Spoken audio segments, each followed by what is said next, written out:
जय हिंद साथियों, आप सभी का स्वागत है हमारे YouTube चैनल पर। तो यहाँ पर जो है एमपी हॉस्पिटल असिस्टेंट के लिए हम टेस्ट लेकर के आए हैं। तो आप लोग लास्ट तक ज़रूर बने रहिएगा और लास्ट में हमें ज़रूर बताना कि कितने क्वेश्चंस के आंसर आपके सही आए हैं। तो चलिए स्टार्ट करते हैं। ये सभी के लिए बहुत ही ज़्यादा इंपॉर्टेंट है, क्योंकि ये जो पेपर अभी तक हो चुके हैं उनके एनालिसिस के आधार पर इस क्लास को तैयार किया गया है। तो चलिए स्टार्ट करते हैं। तो यहाँ पर जो आपका पहला क्वेश्चन है वह क्या है कि राम लक्ष्मण परशुराम संवाद में लक्ष्मण के व्यंग्यपूर्ण उत्तरों का मुख्य उद्देश्य क्या था। तो क्या था, जो करेक्ट आंसर है वह हो जाएगा ऑप्शन नंबर सी, यहाँ पर राम की मर्यादा की रक्षा करना। ऑप्शन सी जो है आपका करेक्ट आंसर है। नेक्स्ट है, उद्धव गोपी संवाद में गोपियां उद्धव के लिए किस मत का विरोध करती हैं। उद्धव के किस मत का विरोध करती हैं। तो राइट आंसर है आपका ऑप्शन नंबर बी हो जाएगा ज्ञान योग। क्या हो जाएगा, ज्ञान योग जो है आपका करेक्ट आंसर है। नेक्स्ट है, बाल गोविंद भगत के व्यक्तित्व में कौन सा गुण सबसे ऊपर उभर कर सामने आता है। तो यहाँ पर जो राइट आंसर है वह हो जाएगा ऑप्शन नंबर बी, आध्यात्मिक विरक्ति और ईश्वर भक्ति जो है ऑप्शन बी करेक्ट आंसर है। नेक्स्ट है, जॉर्ज पंचम की नाक कहानी का केंद्रीय व्यंग्य किस पर है। तो राइट आंसर हो जाएगा आपका ऑप्शन नंबर बी हो जाएगा औपनिवेशिक मानसिकता एवं सरकारी तंत्र पर। नेक्स्ट है, नेताजी का चश्मा कहानी का मुख्य संदेश क्या है। तो करेक्ट जो आंसर हो जाएगा आपका वह क्या हो जाएगा। तो यहाँ पर राइट आंसर है आपका देशभक्ति और आदर्शों का सम्मान आपका करेक्ट आंसर है। नेक्स्ट है, दुर्गति शब्द में प्रयुक्त उपसर्ग क्या है। तो उपसर्ग जो होता है वह आगे का होता है। तो यहाँ पर क्या हो जाएगा, दुर जो हो जाएगा ऑप्शन ए आपका यहाँ पर राइट आंसर है। नेक्स्ट है, यथाशक्ति में कौन सा समास है। तो जो शब्द है यथाशक्ति, इसमें कौन सा समास है। तो राइट आंसर हो जाएगा आपका अवयवी भाव समास जो है ऑप्शन ए करेक्ट आंसर है। आंखों का तारा मुहावरे का अर्थ क्या है। तो यहाँ पर जो राइट आंसर है वह हो जाएगा ऑप्शन नंबर ए, अत्यधिक प्रिय व्यक्ति। ऑप्शन ए करेक्ट आंसर है। जो कभी ना मरे के लिए एक शब्द क्या है। तो यहाँ पर जो आपका राइट आंसर है आप लोग हमें कमेंट करके ज़रूर बताना। नेक्स्ट क्वेश्चन है, नवीन का विलोम शब्द क्या है। तो नवीन जो शब्द है इसका विलोम यानी कि उल्टा क्या हो जाएगा। तो हो जाएगा आपका प्राचीन। क्या हो जाएगा, प्राचीन जो है ऑप्शन ए करेक्ट आंसर है। नेक्स्ट है, अग्नि का पर्यायवाची शब्द कौन सा है। तो अग्नि का जो पर्यायवाची शब्द है वह कौन सा हो जाएगा। तो करेक्ट आंसर है आपका यहाँ पर अनल। क्या हो जाएगा, अनल जो है ऑप्शन ए करेक्ट आंसर है। नेक्स्ट है, कठिन परिश्रम करना के लिए सही मुहावरा क्या है। तो यहाँ पर जो हो जाएगा दिन रात एक करना। क्या हो जाएगा, यहाँ पर क्या लिखा हुआ है, रात दिन एक करना। तो ऑप्शन बी जो हो जाएगा, कठिन परिश्रम करना के लिए हम क्या बोल सकते हैं, रात दिन एक करना। ऑप्शन बी करेक्ट आंसर है। नेक्स्ट है, कमल सा मुख में कौन सा अलंकार है। तो कमल सा मुख, इसमें कौन सा अलंकार है। तो यहाँ पर जो है कमल मुख को किसकी उपमा दी जा रही है, कमल की। तो यहाँ पर उपमा अलंकार हो जाएगा। ऑप्शन बी करेक्ट आंसर है। नेक्स्ट है, वीर रस का स्थायी भाव क्या होता है। तो वीर रस का स्थायी भाव होता है आपका उत्साह। क्या होता है, उत्साह। ऑप्शन बी करेक्ट आंसर है। नेक्स्ट है, सज्जनता में कौन सा प्रत्यय है। तो प्रत्यय जो होता है वह पीछे लगता है। तो आपको बताना है सज्जनता में प्रत्यय कौन सा है, कमेंट करना, ठीक है। नेक्स्ट है, निम्नलिखित में से शुद्ध शब्द कौन सा है। तो शुद्ध जो शब्द है वह कौन सा है। तो करेक्ट जो आंसर हो जाएगा आपका वह हो जाएगा ऑप्शन नंबर बी, कर्तव्य। क्या हो जाएगा, कर्तव्य जो है ऑप्शन बी जो है यहाँ पर करेक्ट आंसर है। नेक्स्ट जो क्वेश्चन है इसमें आपको गद्यांश पढ़ना है, फिर इसके बाद में उसका आंसर देना है, ठीक है। तो यहाँ पर पहले गद्यांश पढ़िए, इसके बाद आपका क्वेश्चन आएगा। आपका गद्यांश है, सफलता केवल भाग्य से नहीं मिलती बल्कि निरंतर परिश्रम, अनुशासन और आत्मविश्वास से प्राप्त होती है। जो व्यक्ति असफलता से सीख कर आगे बढ़ता है वही अंततः अपने लक्ष्य को प्राप्त करता है। कठिनाइयाँ मनुष्य की परीक्षा लेती हैं और उसे अधिक सक्षम बनाती हैं। तो ये था आपका गद्यांश। इसके आधार पर आपको क्वेश्चंस का आंसर देना है। आपका क्वेश्चन है, गद्यांश के अनुसार सफलता का प्रमुख आधार क्या है। तो यहाँ पर जो करेक्ट आंसर है वह हो जाएगा आपका परिश्रम, अनुशासन एवं आत्मविश्वास। तो ऑप्शन नंबर सी जो है आपका यहाँ पर राइट आंसर है। नेक्स्ट क्वेश्चन है, गद्यांश के अनुसार असफलता का सही उपयोग क्या है। तो यहाँ पर आपसे असफलता का सही उपयोग पूछा है। तो यहाँ पर हो जाएगा उससे सीखकर आगे बढ़ना। ऑप्शन नंबर सी जो है आपका करेक्ट आंसर है। गद्यांश के अनुसार असफलता से सीख करके हमें आगे बढ़ना चाहिए। तो ऑप्शन नंबर सी जो है आपका करेक्ट आंसर हो जाएगा। नेक्स्ट क्वेश्चन है, निम्नलिखित में से औपचारिक पत्र का उपयुक्त उदाहरण कौन सा है? तो औपचारिक पत्र का जो उपयुक्त उदाहरण है वह कौन सा है? तो यहाँ पर जो राइट आंसर है वह हो जाएगा आपका विद्यालय के प्राचार्य को अवकाश हेतु आवेदन पत्र लिखना। तो ऑप्शन नंबर बी जो है आपका यहाँ पर राइट आंसर है। नेक्स्ट क्वेश्चन है, एक प्रभावी निबंध की सबसे महत्वपूर्ण विशेषता क्या मानी जाती है? तो यहाँ पर जो करेक्ट आंसर होगा आपका वह हो जाएगा ऑप्शन नंबर बी, यहाँ पर विषयानुसार क्रमबद्ध स्पष्ट एवं तार्किक प्रस्तुति। तो ऑप्शन नंबर बी आपका यहाँ पर करेक्ट आंसर है। तो यहाँ पर जो है आपके हिंदी के 20 क्वेश्चन कंप्लीट हो गए हैं। इन 20 क्वेश्चंस में से कितने क्वेश्चंस के आंसर आपके सही आए हैं कमेंट करके हमें ज़रूर बताना। नेक्स्ट जो है यहाँ से आपके सोशल साइंस के क्वेश्चन शुरू होते हैं। तो ठीक है, यहाँ पर जो है निम्नलिखित अनुच्छेदों का सही मिलान जो है हमें करना है। अनुच्छेद दिया गया है और उस वह किससे संबंधित है उसके सामने दिया गया है। तो सही जोड़ियाँ जो है हमें यहाँ पर मिलानी है। तो यहाँ पर जो है आप किसको जानते हैं, कौन सा अनुच्छेद आपको पता है, सबसे पहले उसको मिलाइए। तो धीरे धीरे जो है सही जोड़ियाँ आपकी सही हो जाएंगी। कुछ जो आपको पता है वह मिला करके और कुछ ऑप्शन एलिमिनेट करके। ठीक है, तो यहाँ पर जो है अगर आपको पता है अनुच्छेद 21 का जो ए है वह शिक्षा का अधिकार है। तो यहाँ पर जो है पहले 21 का ए ऑप्शन ए में यहाँ पर मिला दीजिए। अब आप ऑप्शंस में देखिए कि बी का एक किस ऑप्शन में दिया हुआ है। तो बी का एक जो है ऑप्शन ए में दिया हुआ है और ऑप्शन सी में दिया हुआ है। बाकी ऑप्शन बी यहाँ पर अलग हो जाता है और ऑप्शन डी यहाँ पर अलग हो जाता है। अब कंपटीशन में केवल 2 बचे हैं, ए और सी। तो यहाँ पर अब दूसरा आपको क्या पता है, 30 का यानी कि 300 का जो अनुच्छेद 300 का ए है इसमें संपत्ति का अधिकार यहाँ पर रख दिया गया है। पहले जो संपत्ति का अधिकार होता था वह मौलिक अधिकार होता था। तो मौलिक अधिकार से उसको हटा करके 300 के ए में कर दिया गया है। अब केवल वह क्या बचा है, कानूनी अधिकार। तो अगर आपको डी का जो है 4 है तो डी का 4 किस में है, तो दोनों में है, इसमें भी है और इसमें भी है। तो इससे भाई पता नहीं चला। अब जो आपको पता होना चाहिए 51 का जो ए है वह किससे संबंधित है, तो 51 का जो ए है वह संबंधित है आपका किससे है, तो यहाँ पर जो 51 का ए हो जाएगा वह हो जाएगा आपका मूल कर्तव्यों से है। तो यहाँ पर जो है सामने ही आ जाएगा, कहाँ आ जाएगा, सामने ही आ जाएगा।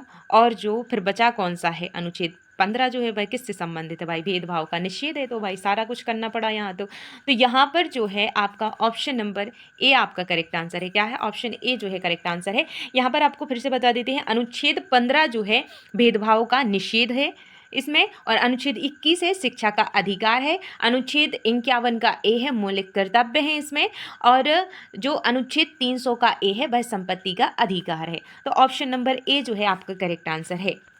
नेक्स्ट क्वेश्चन है, निम्नलिखित में से किस अधिनियम ने ईस्ट इंडिया कंपनी की व्यापारिक एकाधिकार को चीन के व्यापार को छोड़कर के समाप्त कर दिया गया था? तो हमारे भारत में जो कंपनी का एकाधिकार था चाय को छोड़ करके कब कर दिया गया था, तो यहाँ पर जो एक्ट है चार्टर एक्ट 1813, क्या हो जाएगा आपका, चार्टर एक्ट 1813 जो है आपका करेक्ट आंसर है। और अगर यहाँ पर चीन में भी आपको व्यापार जो है ख़त्म कर दिया गया था, वो किया गया था 1833 में। तो यहाँ पर जो इस क्वेश्चन का आंसर है ऑप्शन नंबर बी हो जाएगा। नेक्स्ट है, भारत में स्थानीय स्वशासन का जनक किसे कहा जाता है? तो किसे कहा जाता है, करेक्ट जो आंसर हो जाएगा वह हो जाएगा आपका रिपन। क्या हो जाएगा, रिपन आपका करेक्ट आंसर है। भाई लॉर्ड तो हम तो नहीं कहेंगे। तो यहाँ पर क्या है, रिपन जो है ऑप्शन ए करेक्ट आंसर है। नेक्स्ट है, कथन और निष्कर्ष वाला क्वेश्चन है। पहले कथन दिया हुआ है फिर निष्कर्ष, इसके बाद में आपको ऑप्शंस दिए गए हैं। तो यहाँ पर जो कथन है, यूरोप में राष्ट्रवाद के उदय ने अनेक छोटे छोटे राज्यों को एक राष्ट्र में संगठित किया, ये जो है आपका कथन है। निष्कर्ष क्या है, राष्ट्रवाद ने जर्मनी और इटली के एकीकरण में महत्वपूर्ण भूमिका निभाई। तो यहाँ पर जो राइट आंसर है आपका क्या हो जाएगा, तो यहाँ पर जो है आपका जो करेक्ट आंसर हो जाएगा वह हो जाएगा ऑप्शन नंबर ए हो जाएगा। क्या हो जाएगा, कथन और निष्कर्ष दोनों सही हैं तथा निष्कर्ष कथन का अनुसरण करता है। तो यहाँ पर जो है ऑप्शन नंबर ए आपका यहाँ पर करेक्ट आंसर है। ठीक है, आपको ऑप्शंस नहीं दिख रहे होंगे तो यहाँ पर ऑप्शन ए जो है करेक्ट आंसर है, क्योंकि कथन और निष्कर्ष दोनों सही हैं और कथन की निष्कर्ष जो है व्याख्या करता है। ठीक है, नेक्स्ट है निम्नलिखित में से किस आंदोलन का प्रमुख उद्देश्य ब्रिटिश वस्तुओं का बहिष्कार था। तो यहाँ पर जो राइट आंसर है वह हो जाएगा ऑप्शन नंबर सी, यहाँ पर स्वदेशी आंदोलन जो है आपका करेक्ट आंसर है। नेक्स्ट है भारत में प्रथम जनगणना का विनियमित संचालन किस वर्ष प्रारंभ हुआ। तो यहाँ पर जो करेक्ट आंसर है वह हो जाएगा आपका ऑप्शन नंबर बी हो जाएगा 1881। क्या हो जाएगा 1881 आपका करेक्ट आंसर है। नेक्स्ट है निम्नलिखित में से कौन सा कर अप्रत्यक्ष कर है। तो कौन सा कर है जो अप्रत्यक्ष है, तो राइट आंसर हो जाएगा आपका जीएसटी। नेक्स्ट है भारत में सर्वाधिक लौह अयस्क का उत्पादन मुख्यतः किस राज्य में होता है। तो राइट आंसर है आपका यहाँ पर ऑप्शन नंबर बी हो जाएगा ओडिशा। नेक्स्ट है निम्नलिखित में से कौन सी फसल खरीफ की नहीं है। तो यहाँ पर क्वेश्चन को ध्यान से पढ़ना है। यहाँ पर क्या पूछा गया है, खरीफ की नहीं है। तो यहाँ पर जो राइट आंसर हो जाएगा भाई क्या हो जाएगा, तो सरसों जो है वह खरीफ की फसल नहीं है, बाकी मक्का ज्वार और धान जो है खरीफ की फसल है। तो ऑप्शन सी जो है आपका करेक्ट आंसर है। नेक्स्ट है ऑपरेशन ग्रीन मुख्यतः किससे संबंधित है। तो यहाँ पर जो राइट आंसर है वह हो जाएगा आपका टमाटर प्याज एवं आलू की आपूर्ति। तो यहाँ पर ऑपरेशन ग्रीन किससे है, ऑप्शन बी आपका राइट आंसर है। विश्व व्यापार संगठन की स्थापना किस वर्ष हुई। तो विश्व व्यापार संगठन की जो स्थापना हुई किस वर्ष हुई, तो करेक्ट आंसर है आपका यहाँ पर 1995। क्या हो जाएगा 1995 आपका ऑप्शन सी करेक्ट आंसर है। नेक्स्ट है उदारीकरण का मुख्य उद्देश्य क्या है। तो यहाँ पर जो उदारीकरण का मुख्य उद्देश्य है वह क्या है, करेक्ट आंसर हो जाएगा आपका यहाँ पर आर्थिक प्रतिबंधों को कम करना। ऑप्शन सी आपका राइट आंसर है। नेक्स्ट है पर्यावरण संरक्षण अधिनियम 1986 किस घटना के बाद विशेष रूप से आवश्यक माना गया। तो यहाँ पर जो राइट आंसर है वह हो जाएगा आपका यहाँ पर भोपाल गैस त्रासदी। क्या हो जाएगा, भोपाल गैस त्रासदी जो है आपका यहाँ पर करेक्ट आंसर है। नेक्स्ट है निम्नलिखित में से कौन सी गैस ओजोन परत के क्षय के लिए प्रमुख रूप से उत्तरदायी है। तो यहाँ पर जो राइट आंसर है ऑप्शन नंबर बी हो जाएगा आपका क्लोरोफ्लोरोकार्बन CFC जो है आपका करेक्ट आंसर है। नेक्स्ट है साइलेंट वैली आंदोलन का संबंध किससे था। तो साइलेंट वैली जो आंदोलन है इसका संबंध किससे था। तो यहाँ पर जो राइट आंसर है वह हो जाएगा ऑप्शन नंबर ए वन संरक्षण से। अब आप लोगों को बताना है कि साइलेंट वैली कहाँ पर है। ठीक है, तो साइलेंट वैली कहाँ पर है ये आप लोग कमेंट करके हमें बताइएगा। नेक्स्ट है निम्नलिखित में से किसने लाल बाल पाल के स्थान नहीं पाया। यहाँ पर क्या लिखा हुआ है, निम्नलिखित में से किसने लाल बाल पाल के स्थान नहीं पाया, लाल बाल पाल में स्थान नहीं पाया। तो यहाँ पर जो राइट आंसर हो जाएगा वह हो जाएगा option number D Gopal Krishna Gokhale.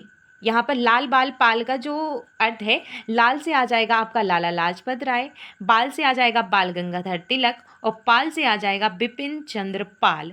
ठीक है, तो लाल बाल पाल, तो यहाँ पर लाल बाल पाल का अर्थ होगा, लेकिन गोपाल कृष्ण गोखले इसमें नहीं है। तो ऑप्शन डी आपका इस क्वेश्चन का राइट आंसर हो जाएगा। ठीक है, नेक्स्ट है भारतीय संविधान का कौन सा भाग राज्य के नीति निर्देशक तत्वों से संबंधित है।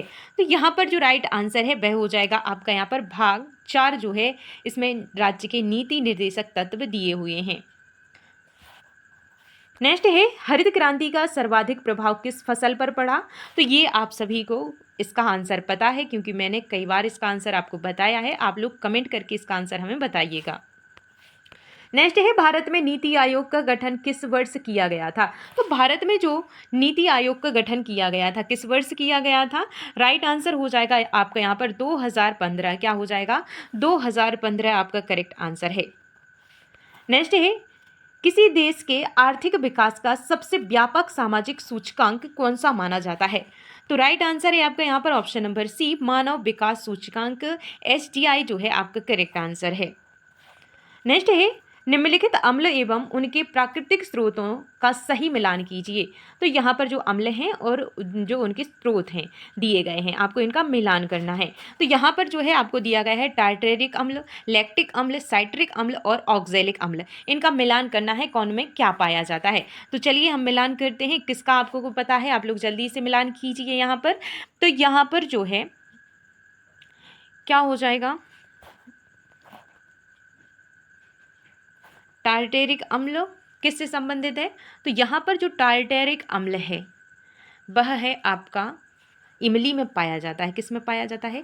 टारटेरिक अम्ल जो है वह इमली में पाया जाता है। और साइट्रिक अम्ल किस में पाया जाता है? तो साइट्रिक अम्ल जो पाया जाता है वह नींबू में पाया जाता है। तो यहाँ पर अब आप ऑप्शन एलिमिनेट कीजिए। ए का 2 किस में है? तो ए का 2 केवल एक में है, ऑप्शन ए। ठीक है, तो यहाँ पर जो है अब हम मिलाकर देख लेते हैं। लैक्टिक अम्ल दूसरा का क्या दिया गया है? बी का बन दिया गया है। लैक्टिक अम्ल किस में? दही में पाया जाता है। और फिर बचा एक ऑक्जेलिक अम्ल किस में पाया जाता होगा? टमाटर में। तो यहाँ पर क्या है, अब हम आपको एक बार फिर से बता देते हैं। टारटेरिक अम्ल जो पाया जाता है इमली में पाया जाता है, बहुत इंपॉर्टेंट है ये। तो यहाँ पर जो टारटेरिक अम्ल है इमली में पाया जाता है। लैक्टिक अम्ल है जो वह दही में पाया जाता है। साइट्रिक अम्ल है वह नींबू में पाया जाता है। और ऑक्जेलिक अम्ल जो है वह टमाटर में पाया जाता है। तो ऑप्शन ए जो है आपका यहाँ पर करेक्ट आंसर हो जाएगा। नेक्स्ट क्वेश्चन है, निम्नलिखित ग्रंथियों एवं हार्मोन्स का सही मिलान कीजिए। तो यहाँ पर सही जोड़ियों का मिलान करना है। यहाँ पर आपके लिए एक साइड ग्रंथि दी गई है और दूसरी साइड उसका हार्मोन दिया गया है। तो यहाँ पर जो है आपको यहाँ पर मिलान करना है। तो पिट्यूटरी ग्रंथि से क्या होता है? तो यहाँ पर जो पिट्यूटरी ग्रंथि है उससे वृद्धि हार्मोन क्या होता है? वृद्धि हार्मोन का स्त्राव होता है। ठीक है, और जो थायराइड है उससे थायरॉक्सिन होता है। तो यहाँ पर आप पहले ऑप्शन एलिमिनेट कीजिए। ए का तीसरा किस किस में है? तो ए का तीसरा केवल एक में है। तो यहाँ पर बी का 1 हो गया, सी का 2 हो गया, इंसुलिन। अग्नाशय से क्या होता है? इंसुलिन। और अधिवृक्क से क्या होता है? तो अब क्या बचा? एड्रेनेलिन। तो यहाँ पर जो है एड्रेनेलिन में अधिवृक्क से कौन सा? एड्रेनेलिन। तो यहाँ पर एक बार हम फिर से अच्छे से बता देते हैं। पिट्यूटरी ग्रंथि से वृद्धि हार्मोन, थायराइड ग्रंथि से थायरॉक्सिन, अग्नाशय से इंसुलिन और अधिवृक्क से एड्रेनेलिन। ठीक है, तो ऑप्शन ए जो है आपका करेक्ट आंसर है। नेक्स्ट क्वेश्चन है, रक्त में शर्करा की मात्रा कम होने पर मुख्य रूप से कौन सा हार्मोन कार्य करता है? तो यहाँ पर जो राइट आंसर है ऑप्शन नंबर बी हो जाएगा आपका ग्लूकोगन। क्या हो जाएगा? Glucagon. Option B correct answer है। मानव शरीर की सबसे बड़ी अंतःस्रावी ग्रंथि कौन सी है? तो कौन सी है? करेक्ट आंसर होगा आपका यहाँ पर थायराइड। नेक्स्ट है, किसी चालक का प्रतिरोध 20 ओम तथा धारा 0.5 ए है, चालक के सिरों के बीच विभवांतर होगा तो कितना होगा? तो यहाँ पर जो राइट आंसर है वह क्या हो जाएगा? ऑप्शन नंबर बी हो जाएगा। क्या हो जाएगा? ऑप्शन बी है जो 10 भी हो जाएगा। क्या हो जाएगा? 10 भी जो है आपका करेक्ट आंसर है। नेक्स्ट है, निम्नलिखित में से कौन सा परिवर्तन रासायनिक परिवर्तन है? तो यहाँ पर जो राइट आंसर है वह हो जाएगा आपका लोहे में जंग लगना। यह एक रासायनिक परिवर्तन है।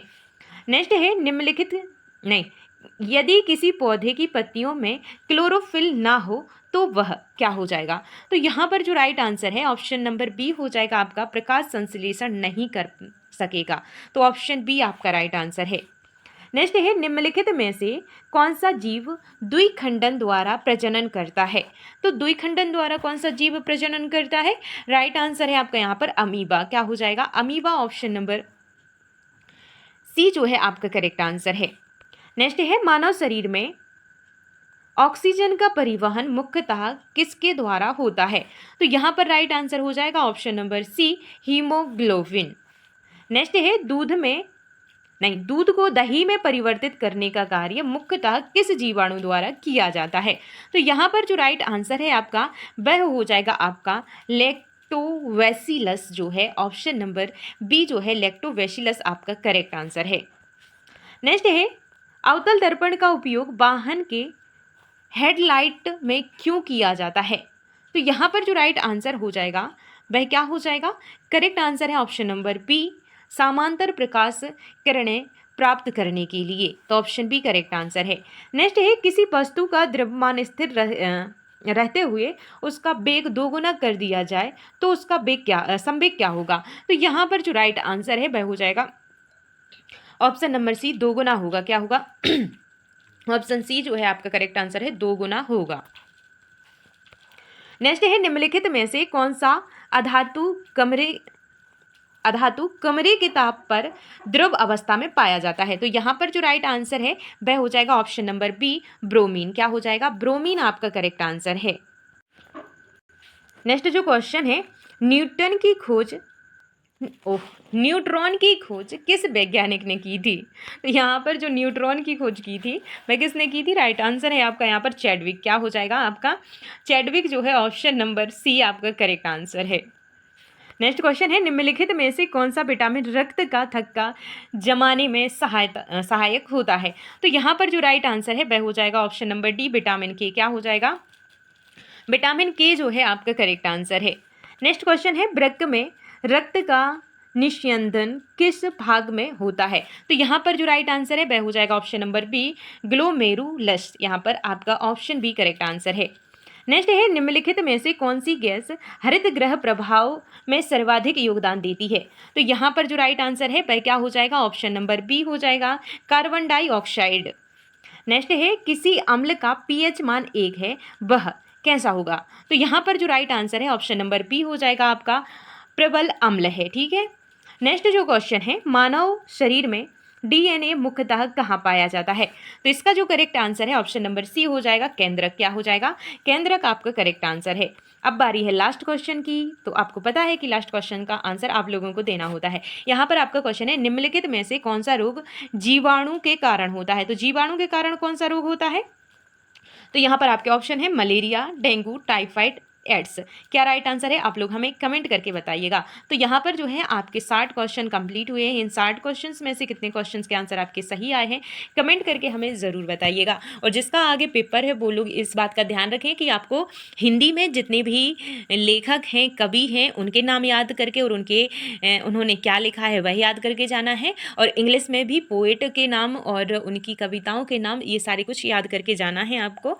तो आप लोग इस चीज़ पर विशेष ध्यान दीजिएगा। ठीक है।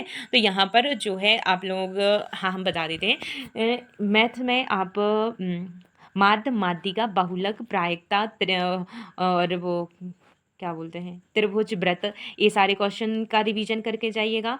और इंग्लिश में मैंने बता दिया, पोइट उनके नाम याद कर लीजिएगा। और फिर वो आपकी आएगी, ग्रामर आएगी और कुछ क्वेश्चंस आएंगे।